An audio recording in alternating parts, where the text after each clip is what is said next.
ওই নেতা আছে? সবাইকে হাত তুলে বলতে হবে নেতা আছে। ওই সেই নেতা তারেক। আচ্ছা টুকু, এখন স্লোগান বন্ধ করতে হবে টুকু। দেরি হয়ে যাচ্ছে, বহু মানুষ এসছে মিছিলের জন্য, আমরা আজকে র্যালিতে যাব। ধন্যবাদ টুকু। বিসমিল্লাহির রহমানির রহিম। ফ্যাসিবাদ মুক্ত বাংলাদেশে লাখো গণতন্ত্রকামী জনগণের আজকের এই বিজয় র্যালি, আজকের এই মিছিল দেশের 18 কোটি মানুষের মুক্তির মিছিল। এই মিছিল গণতন্ত্রের পথে অভিযাত্রা। ঢাকা সহ দেশের সকল উপজেলায় গতকাল যারা এই বিজয় র্যালিতে অংশ নিয়েছেন, আমার সালাম গ্রহণ করুন। আসসালাম আলাইকুম। প্রিয় দেশবাসী, ফ্যাসিস্ট মুক্ত বাংলাদেশে জনগণের সরাসরি ভোটে জনগণের কাছে দায়বদ্ধ, জনগণের কাছে জবাবদিহিমূলক একটি গণতান্ত্রিক সরকার প্রতিষ্ঠার লক্ষ্যে অন্তর্বর্তীকালীন সরকার গতকাল জাতীয় নির্বাচন অনুষ্ঠানের একটি সময়সীমা ঘোষণা করেছে। জনগণের অভিপ্রায় বাস্তবায়নের তাগিদে জুলাই সনদ ঘোষণা করা হয়েছে। জনগণের অভিপ্রায় বাস্তবায়নের এইসব উদ্যোগকে আমরা স্বাগত জানাই।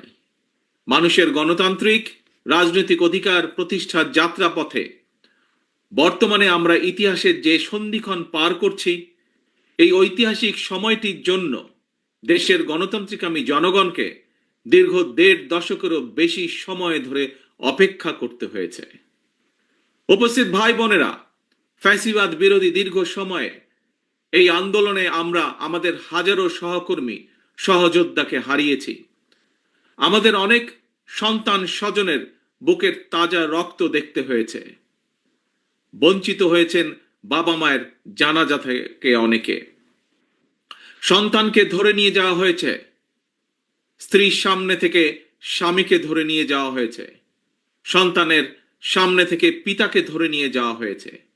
গুম হয়ে যাওয়া এখনো বহু সন্তান পিতার জন্য অপলক চোখে অপেক্ষা করছে।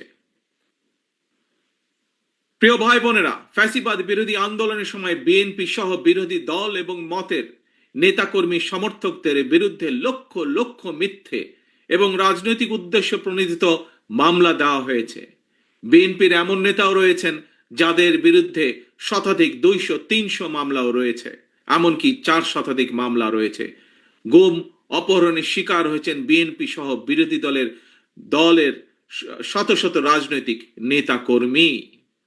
শুধুমাত্র 2024-এর গণ অভ্যুত্থানে 1,500-এরও বেশি মানুষকে হত্যা করা হয়েছে। খুনিদের বন্দুকের নল থেকে মায়ের কোলে থাকা 4 বছরের শিশুও রেহাই পায়নি। ক্ষমতালোভী ফ্যাসিস্টের কারণে আমাদের অনেক সাহসী সেনা কর্মকর্তাদের হত্যাযজ্ঞের শিকার হতে হয়েছে। বিডিআরের নাম পর্যন্ত পাল্টে দেওয়া হয়েছে, ভেঙে দেওয়া হয়েছে আইন শৃঙ্খলা রক্ষাকারী বাহিনী পুলিশের মনোবল। প্রিয় দেশবাসী, পতিত পরাজিত পলাতক স্বৈরাচারের আমলে দেশে অন্ধকারের রাজত্ব কায়েম করা হয়েছিল। সুতরাং আমি বলবো, আজকের এই মিছিল অন্ধকার থেকে বেরিয়ে আলোর পথে যাত্রা। তবে প্রিয় ভাই বোনেরা, প্রিয় দেশবাসী, তবে এ যাত্রা কিন্তু খুব সহজ নয়। ফ্যাসিবাদ, উগ্রবাদ, চরমপন্থা যাতে আলোর পথে অন্ধকারের রেখা টেনে দিতে না পারে, এই ব্যাপারে গণতান্ত্রিকামী জনগণকে, গণতান্ত্রিকামী বাংলাদেশের প্রতিটি ভাই বোনকে আমি সদা সতর্ক থাকার আহ্বান জানাই। প্রিয় ভাই বোনেরা,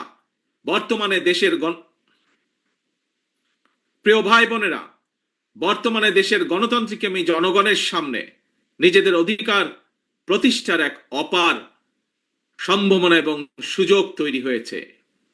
আমরা যদি এই সুযোগকে কাজে লাগিয়ে দেশে জনগণের রাজনৈতিক শক্তি প্রতিষ্ঠা করতে পারি, জনগণের রাজনৈতিক এবং অর্থনৈতিক ক্ষমতা নিশ্চিত করতে পারি, তাহলে ভবিষ্যতে আর কেউ ফ্যাসিবাদ প্রতিষ্ঠা করার সুযোগ পাবে না। দেশকে তাবেদার রাষ্ট্রে পরিণত করতে পারবে না। আমাদের ভাই বোন সন্তান স্বজনদের জীবনের বিনিময় আমাদেরকে আর কখনো 2024-এর মতন 24 দেখতে, রক্তাক্ত 24 দেখতে হবে না।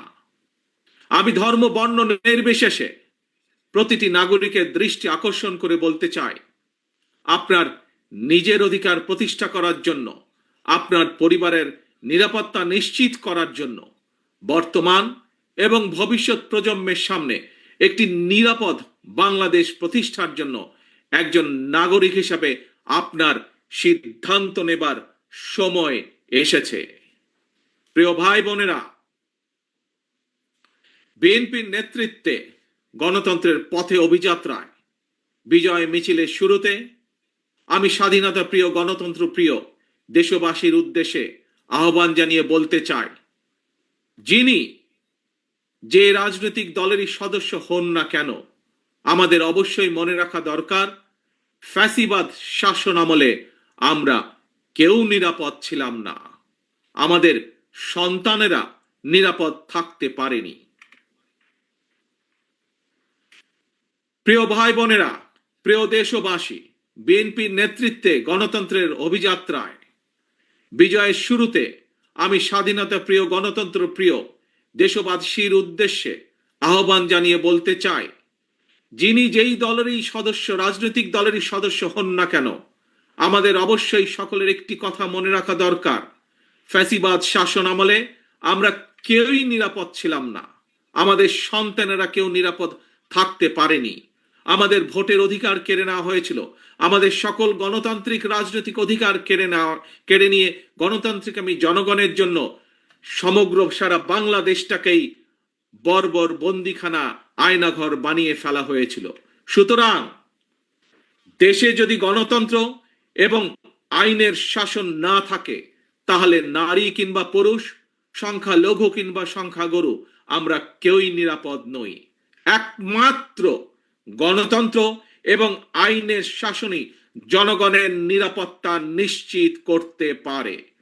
সেজন্যই আসুন দেশে গণতন্ত্র এবং আইনের শাসন নিশ্চিত করার জন্য, রাষ্ট্র এবং সরকারে জনগণের কর্তৃত্ব প্রতিষ্ঠা করার জন্য হাজারো শহীদের রক্তের বিনিময়ে অর্জিত আমাদের গণতান্ত্রিক রাজনৈতিক অধিকারগুলোর সুষ্ঠু প্রয়োগ এবং চর্চা করি।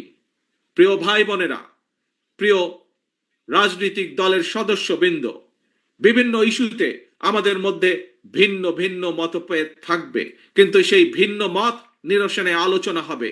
তবে জাতীয় ইস্যুতে গণতন্ত্রের পক্ষের রাজনৈতিক দলগুলোর মধ্যে যাতে মুখ দেখাদেখি বন্ধ না হয়, সেই লক্ষ্যে জাতীয় স্বার্থে আমাদের সকলকে ঐক্যবদ্ধ থাকা প্রয়োজন এবং প্রয়োজন। কারণ আমি বিশ্বাস করি জাতীয় স্বার্থে আমাদের সকলকে ঐক্যবদ্ধ থাকা প্রয়োজন। কারণ আমি বিশ্বাস করি ধর্ম, দর্শন, মত যার যার, রাষ্ট্র আমাদের সবার। স্বাধীনতা প্রিয়, গণতান্ত্রিক আমি প্রিয় ভাই ও বোনেরা, জনগণের রায় রাষ্ট্র পরিচালনার দায়িত্ব পেলে বিএনপি কি ধরনের রাষ্ট্র, সরকার এবং রাজনীতি পরিচালনা করবে, দলের পক্ষ থেকে ইতিমধ্যেই 31 দফার মাধ্যমে একটি রূপরেখা জনগণের সামনে আমরা উপস্থাপন করেছি। একই সঙ্গে অন্তর্বর্তীকালীন সরকার সকল গণতান্ত্রিক রাজনৈতিক দলগুলোর সাথে পরামর্শ করে সংস্কার প্রস্তাব চূড়ান্ত করেছে। তবে দেশ এবং জনগণের কল্যাণে এই সকল কর্মসূচি বাস্তবায়নের জন্য বিএনপি দেশ এবং জনগণের কল্যাণে এই সকল কর্মসূচি বাস্তবায়নের জন্য বিএনপি জনগণের সমর্থন এবং সহযোগিতা চায়। সবশেষে ফ্যাসিস্ট মুক্ত বাংলাদেশে বিএনপির উদ্যোগে আজ রাজধানী সহ সারা দেশে বিজয় র্যালির কর্মসূচির সাফল্য কামনা করছি। আল্লাহ হাফেজ। বাংলাদেশ জিন্দাবাদ। বাংলাদেশ জাতীয়তাবাদী দল জিন্দাবাদ।